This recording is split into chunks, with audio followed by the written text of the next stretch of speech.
WhatsApp everybody, welcome back to another video. आज के इस वीडियो में हम लोग बात करेंगे सीसैप काउंसलिंग के बारे में। तो सीसैप ने अपना काउंसलिंग के लिए जो रजिस्ट्रेशन है वो स्टार्ट कर दिया है। Online registration for NEUT engineering and architecture counselling 2020 और NEUT फार्मेसी काउंसलिंग 2020। तो इसका ऑनलाइन रजिस्ट्रेशन आपको किस तरह से करना है, इसका लिंक मैं डिस्क्रिप्शन में डाल दूंगा ऑफिशियल वेबसाइट का। तो यहाँ पे आके आप इजिली रजिस्ट्रेशन कर सकते हो। आज की इस वीडियो में मैं आपको सीसैप से जुड़ी हुई जितनी भी इंफॉर्मेशन है उसके बारे में बताने वाला हूं। तो सबसे पहले बात करेंगे who is eligible for CSEP, कौन कौन से बच्चे एलिजिबल है सीसैप काउंसलिंग के लिए। Seat allocation schedule for CSEP NEUT 2020 की बात करेंगे। सीट एलोकेशन और शेड्यूल क्या है, अलॉटमेंट प्रोसीड्यूर क्या है, सीट अलॉटमेंट ऑनलाइन रिपोर्टिंग किस तरह से होगा, एलिजिबिलिटी रिक्वायरमेंट क्या है और फीस क्या है। पूरा कंप्लीट डिटेल्स में वीडियो होने वाला है, तो वीडियो को एंड तक देखते रहना और आपको सारा इन्फॉर्मेशन इजीली समझ में आ जाएगा। आप हमारे टेलीग्राम चैनल पे जाके ज्वाइन कर सकते हो वीडियोस की अपडेट के लिए। लिंक डिस्क्रिप्शन में या फिर सर्च कर लो @पल्लव_फिल्म्स। चैनल के सपोर्ट के लिए चैनल को सब्सक्राइब कर दो, बेल आइकन के बटन को प्रेस कर दो, इस वीडियो को लाइक कर देना, शेयर कर देना। सबसे पहले समझते हैं CSAB और जूसा में क्या डिफरेंस है।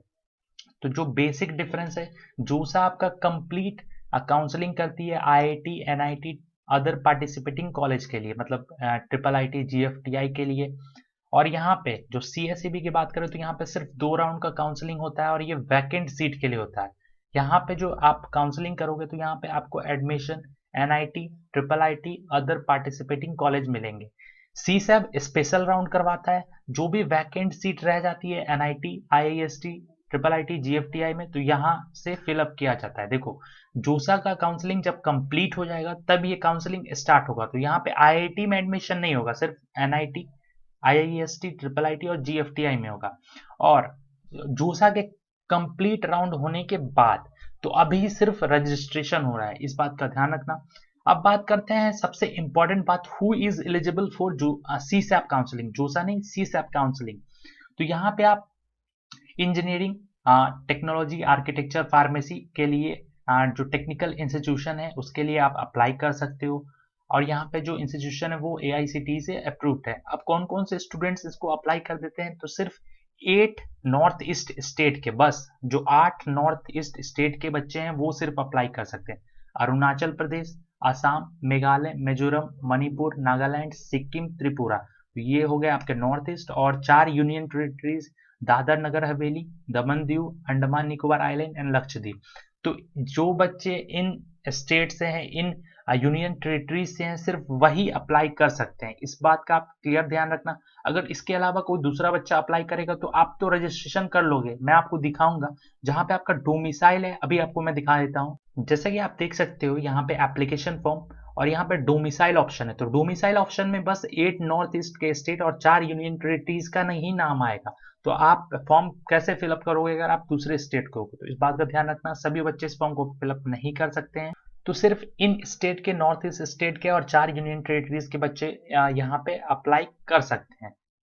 देन अलॉटमेंट प्रोसीड्यूर की बात करें तो engineering, technology and architecture first year courses में जेई मेंस के जो ऑल इंडिया रैंक है उनके बेसिस पे यहाँ पे सीट अलॉट की जाएगी। और फार्मेसी के बच्चे उनका जो क्लास 12th में परसेंटेज है उसके बेसिस पे उनको कॉलेज दिया जाएगा।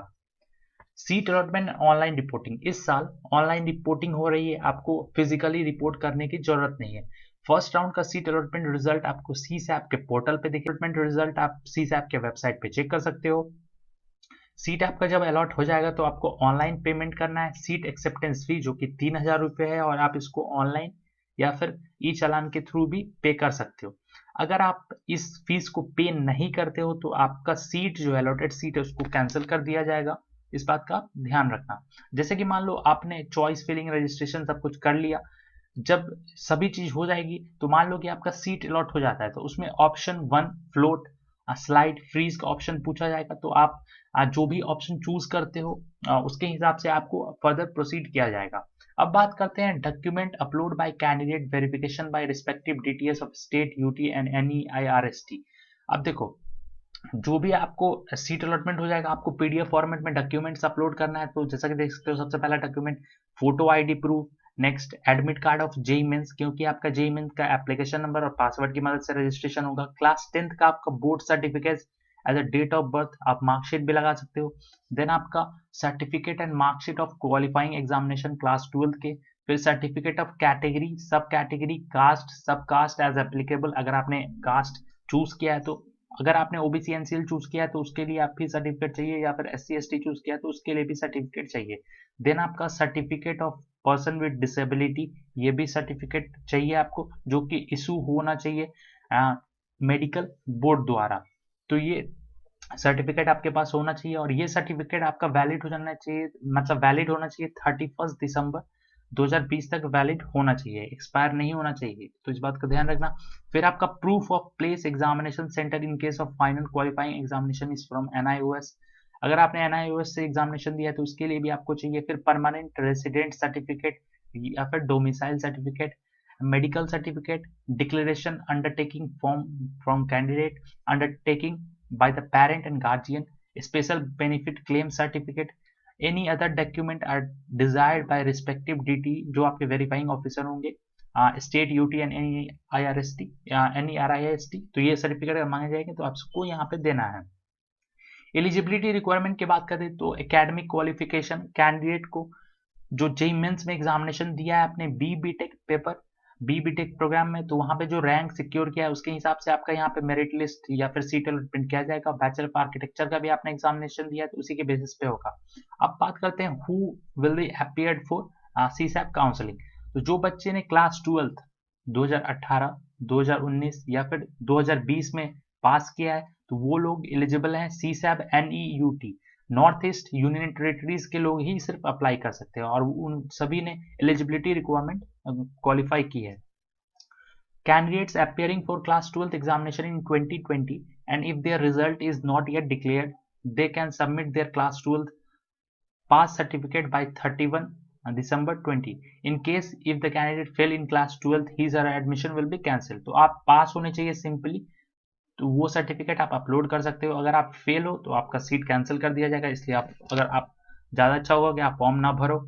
BBTech की बात करें तो जो इंजीनियरिंग एंड आर्किटेक्चर की बात करें तो जो भी बच्चा क्लास 12th में पास है वो अप्लाई कर सकता है। पास कौन से सब्जेक्ट में, मतलब क्या उनका सब्जेक्ट होना चाहिए BBTech प्रोग्राम के लिए, तो फिजिक्स मैथमेटिक्स कंपलसरी सब्जेक्ट होना चाहिए। उसके अलावा chemistry, biology, biotechnology, technical vocational subject, और एक लैंग्वेज, और एक अदर देन इन सभी के अलावा एक सब्जेक्ट होना चाहिए। और for BHL of architecture and program के लिए मैथमेटिक्स, फिजिक्स, केमिस्ट्री कंपलसरी है, और उसके अलावा 2 सब्जेक्ट, मतलब टोटल 5 सब्जेक्ट आपके होने चाहिए। अब बात करते हैं CSAP में आपको रजिस्ट्रेशन किस तरह से करना है, तो यहाँ पे 2 ऑप्शन है, NEUT engineering architecture, NEUT pharmacy, तो दोनों अलग अलग है। तो आप अगर इंजीनियरिंग आर्किटेक्चर में करना चाहते हो तो यहाँ से अप्लाई करोगे, और NEUT में करना चाहते हो तो यहाँ से अप्लाई करोगे। जैसे ही आप इस पर क्लिक करोगे एक नया वेब पेज ओपन होगा, इसमें रजिस्टर्ड कैंडिडेट साइन इन कर सकते हैं। तो सबसे पहले आपको क्या करना है, आपको रजिस्ट्रेशन करना है, क्योंकि आपने तो रजिस्ट्रेशन किया ही नहीं है। तो रजिस्ट्रेशन करने के लिए सिंपली यहाँ पे आप ये पढ़ सकते हो, आई एग्री के बटन पे क्लिक करोगे, फिर आपका application number, candidate name, mother name, date of birth, gender और सिक्योरिटी पिन डाल के आप सबमिट करके आप रजिस्ट्रेशन कर लोगे। देन जैसे ही आप सबमिट करोगे तो फिर आपका जैसे ही आपको एक रजिस्ट्रेशन नंबर दे दिया जाएगा, तो यहाँ इजीली रजिस्ट्रेशन नंबर और पासवर्ड की मदद से आप साइन इन करके सारा डिटेल्स फिलअप कर सकते हो। मैं आपको ओपन करके दिखाता हूँ। सेम इसी तरीके से आप जो आपका काउंसलिंग जो फार्मेसी के लिए जो रजिस्ट्रेशन है, name, gender, date of birth, mobile number, email ID और सबमिट करके आप रजिस्ट्रेशन कर सकते हो। उसके बाद आप सिंपली साइन इन करके फॉर्म फिलअप कर सकते हो। अब देखो आपने रजिस्ट्रेशन कर लिया, उसके बाद आप सिंपली साइन इन करोगे, तो साइन इन कर लोगे, उसके बाद आपको रजिस्ट्रेशन फॉर्म तो आपने फिलअप कर लिया है, फिर आपको एप्लीकेशन फॉर्म फिलअप करना है, फिर क्वालिफिकेशन डिटेल, कॉन्टैक्ट डिटेल और डॉक्यूमेंट अपलोड करने हैं, और फाइनल रिव्यू और सबमिट कर देना है। तो ये फॉर्म फ्री है, आपको सिर्फ सीट अलॉटमेंट के लिए सीट एक्सेप्टेंस फी देना है। फिर आप एप्लीकेशन फॉर्म पे क्लिक करोगे तो वहां पे एक ऑप्शन आएगा जेंडर, डोमिसाइल, कैटेगरी, तो सिंपली मेल सेलेक्ट कर दोगे, मेल हो तो मेल, फीमेल हो तो फीमेल। फिर डोमिसाइल में आप इजीली जो भी स्टेट्स मैंने बताए हैं उनके बच्चे ही सिर्फ अप्लाई कर सकते हैं, और कैटेगरी आप अपना चुन सकते हो। पर्सन विद डिसेबिलिटी अपना सेलेक्ट करके सेव कर सकते हो। फिर क्वालिफिकेशन, कॉन्टैक्ट और upload document and image, preview, final and submit, ये सभी चीज आप इजीली कर पाओगे। तो आप अपना कैटेगरी सेलेक्ट कर लेना, देन सबमिट कर देना। अब CSAP के जो काउंसलिंग शेड्यूल है उसके बारे में बात करते हैं। तो आपका जो ऑनलाइन रजिस्ट्रेशन है और अपलोडिंग डॉक्यूमेंट और रिस्पॉन्स बाय कैंडिडेट, मतलब जो कि आपका रजिस्ट्रेशन है वो 23 अक्टूबर से 4 नवंबर तक के बीच का समय है। आप इजीली 23 अक्टूबर से 4 नवंबर तक इजीली रजिस्ट्रेशन और डॉक्यूमेंट अपलोड और सारी प्रक्रिया कर सकते हो।